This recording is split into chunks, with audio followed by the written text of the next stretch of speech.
Հարգելի հեռուստադիտողներ, մենք վերադարձանք եւ ունենք ֆանտաստիկագույն հյուր, որակով, տաղանդավոր գեղեցկուհի Սոնա Ումրոյանն է մեր այսօրվա հյուրը։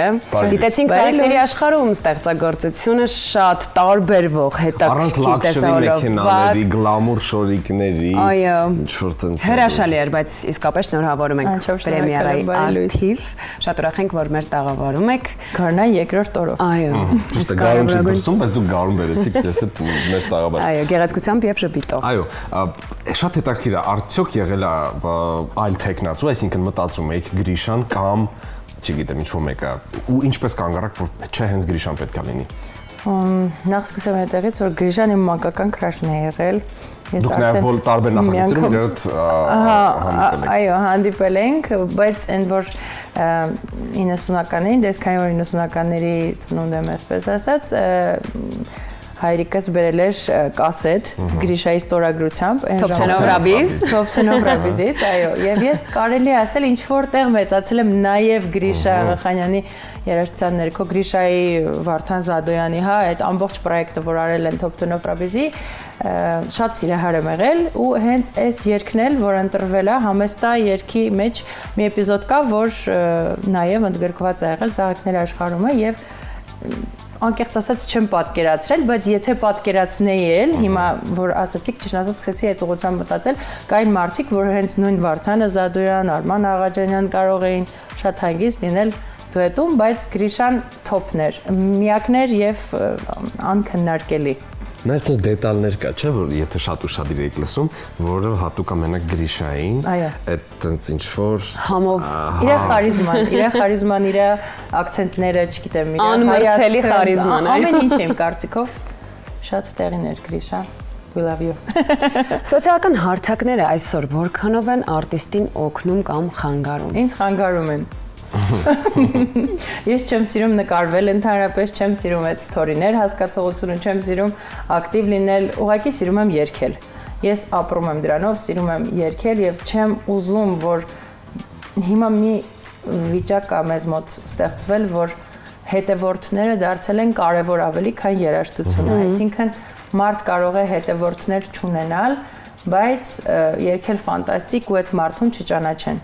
Ես շատ եմ բախվում այդ խնդրի առաջ, որովհետև ես ինձ չեմ համարում այդքան էլ հանրային մարդ, այսինքն չեմ պատկերացնում, որ ես հետևորդներ պետք է հավաքեմ, մտածեմ դրա մասին, բայց երաժշտությունը, ստեղծագործական կյանքը թողնեմ մի կողմ, մտածեմ օրինակ ուտելիք նկարելու մասին ավելի շատ կամ իմ անձնական կյանքը ի ցույց դնելու հանդիսատեսին, քան իմ երաժշտականը։ Բայց ես կուզեմ ձեզ մի բան խնդրեմ, առաջկայում մտածեք դրա շուրջ, որովհետև նայեք, այսօր մենք ապրում ենք մի իրականության մեջ, հա, որ ցավոք սրտի, ուզենք չուզենք, մենք տեղ ենք տվել մեր կյանքում, նույն Instagram, TikTok, Facebook-ին, որքան էլ մենք մեջը լինենք, թե չէ, որքան էլ մենք հետաքրքրվենք, ընթերցենք ու լսենք լավ բաներ, միևնույնն է, այդ գաղջը գալիս է աճ ու ձախ։ Ես կխնդրեմ ձեզ, որովհետև մեր իրականության մեջ շատ քիչ են Անահիտի, ձեր պես տաղանդավոր արտիստները, երգչուհիները ու ես կուզեմ, որ հաճախակի տեսնեմ փոքրիկ հոլովակներ, որ դուք երգում եք ինչ-որ, չգիտեմ, Էլվինայից ինչ-որ մի բան եք երգում, օրինակ մի կտոր, ու թող Facebook-ով, Instagram-ով, TikTok-ով այդ ամեն ինչը թող տարածվի։ Ու ես վստահ եմ, որ լավի լսողները շատ են ու իրանք մաքսիմալ եւս կտարածեն նույն Facebook, Instagram, TikTok-ում, անկախ նրանից դուք մեջը կաք, քիչ հետևորդով, թե շատ հետևորդով։ Ցավալի փաստ է իրականում, որ դու կարող ես երգել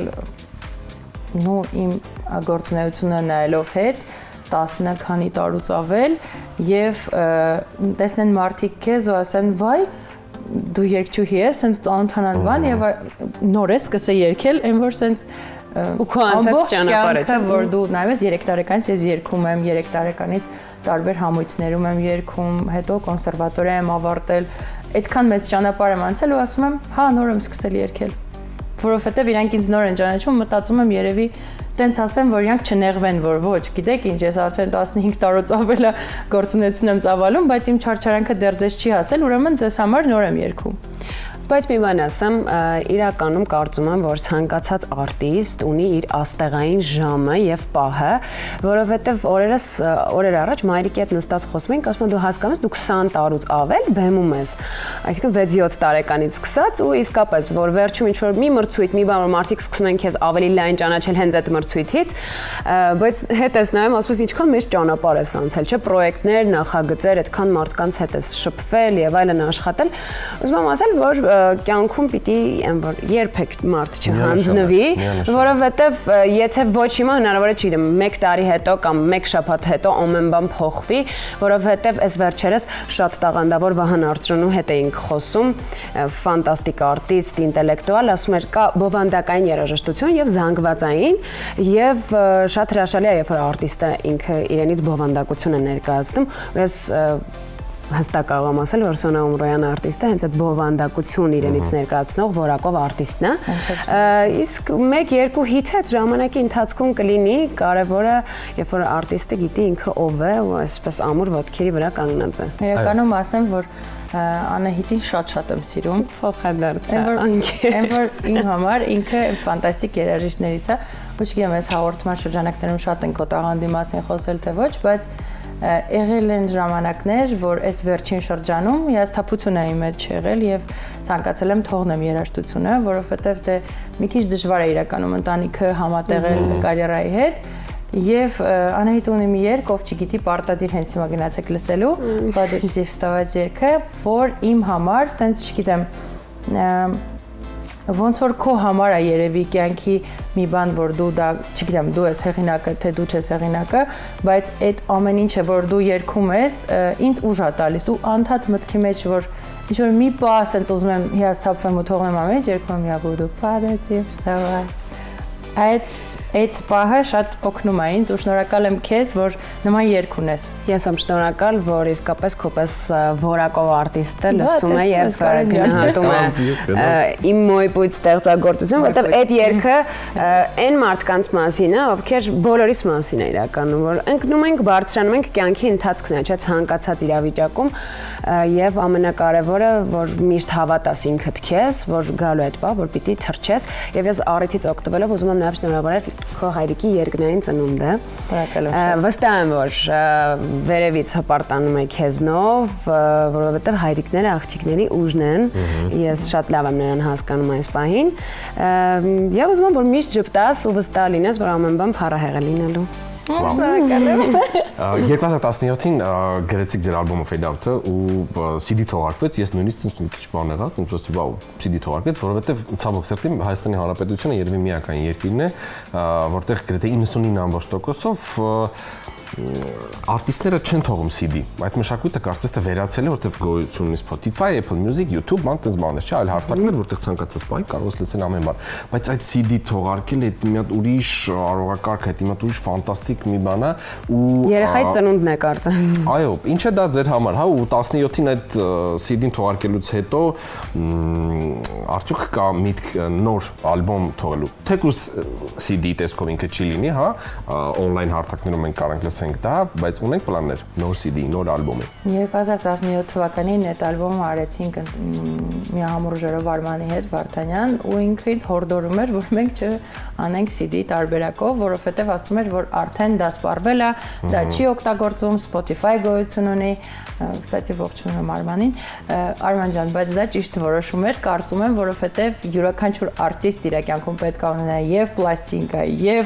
CD, եւ չգիտեմ, ամեն ինչ որ կապված է այդ, որովհետև դա շատ հետաքրքիր է եւ հետո շուտով դառնալու է ռետրո այն հիշողությունների կարգի, ոնց որ օրինակ 90-ականներին Top 10 of Rabiz-ը կասետով էր, նույնն էլ իմ կարծիքով ես օրինակ մինչև հիմա դա պահում եմ, ճիշտն ասած, բոլոր կասետները, բոլոր CD-ները, որը պլաստինկաները մեկ-մեկ հավեսի համար նույնիսկ Mozart եմ դնում, լսում, չգիտեմ, սիրում եմ ես այդ ամեն ինչը։ Կան մարդիկ, որ սիրահար են։ Մոսկվայում կար մի խանութ, որ գտնվում էր Արբատ փողոցի վրա, այնտեղ կային պլաստինկաներ, այնտեղ որ գնացի, տենց շատ հետաքրքրեց ինձ, մտա սենց ընդհանուր նայում էի, այդ տղայի հետ խոսակցության բռնկվելու ընթացքում ասացի, որ ես երգչուհի եմ, դրեց իմ երգերը լսեց, ասաց խորհուրդ եմ ձեզ տալիս պլաստինկաներ հանեք, որովհետև այստեղ այդ մշակույթը շատ զարգացած է եւ այստեղ եւ Եվրոպայում։ Բայց դե Հայաստանում բնականաբար չունենք այդ սպառման կետը, դրա համար չի արվում։ CD-ի հետ կապված իհարկե կուզենամ եւս մեկ հեղինակային, բայց ոչ արդեն օտար լեզվով, կուզենամ հայերենով, որտեղ ունեմ հայերեն գրած շատ երգեր արդեն հիմա, սխալների ուղում եմ կատարել բոլորի, նկատառումները վերցրել եմ եւ այն ալբոմը, որ 17 երգից էր բաղկացած Fade Out-ը, ողջությամբ անգլալեզու էր, դրա համար մարդիկ մի քիչ այդքան չէին ողջունում երևի, գրեցի հայերեն երգեր դրանից հետո։ Շատ լավ, շնորհակալ ենք շատ, ցավոք սրտի, մեր ժամանակը ինքան քիչ է ու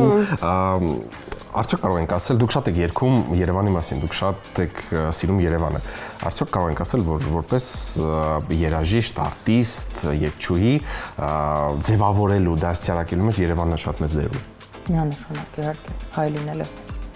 Միշտ պետք է բարձր պահել։ Շնորհակալ ենք շատ, շնորհակալ ենք լավ մյուզիկի համար, շարունակեք նույն ձև։ Մենք միշտ սպասում ենք։ Այո, մենք խոսում ենք, որ նաև ցավոք սրտի մենք անդրադառնում ենք ու խոսում ենք վատ մյուզիկի։ Դու տեսար իմ ծաղիկները։ Շքեղ։ Շնորհակալ եմ։ Ասենք Չէ, իրականում շատ շքեղ ծաղկեփնուչ Անահիտի համար, էլ Անահիտի հոյի համար չէ լինելու։ Մենք նաև խոսում ենք վատի երաժշտության մասին, բայց վատի կողքին կա լավը եւ հաճախակի պետք է լսել ու Սարիբեկյան տրիոյի հետ շատ հաճախ Սոնանը կարող է փաստել, որ լավ մյուզիկը լսողները բարձրապես շատ են։ Տաշակով մարդ։ Այո, եւ շատանում են գնալով։ Շատանում են գնալով եւ մեր երաժշտությունը դառնում է լսելի։ Այո։ Դե ինչ այսքաններ եւ այսպիսին էր մեր առավոտը, վաղը տաղարում կրկին կաշխատենք ես եւ Անահիտը Հակոբյան։ Как молодежная женщина։ Մնացեք ընտրոնով ստանկերության հետ կհանդիպենք։ Ձեզ լավ։